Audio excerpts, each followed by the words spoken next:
Valley B says, I had a problem when my computer was changing the volume of my mic on its own, and I couldn't figure out what was going on for the longest time. It sounds like there could have been some sort of setting that was auto adjusting the volume.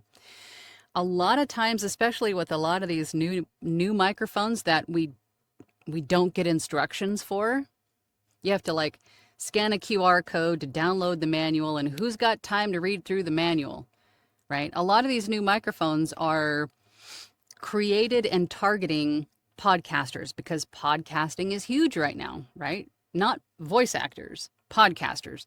So they think podcasters want a plug and play solution that's got all of the effects already applied. It's got all of these really handy user functions like canceling out background noise, like leveling the volume, like doing all of this stuff that podcasters probably want. But voice actors, we don't want that stuff. We want to be able to control our audio ourselves. So when you buy a brand new microphone, the first thing I would do when you download the software for it is to go into the settings and turn all of that crap off, because that could be what it is.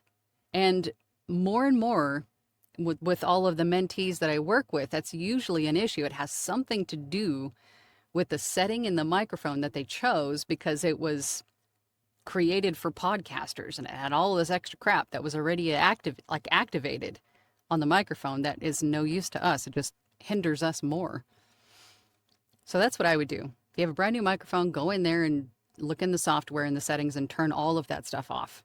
It'll give you more massageability to the audio quality.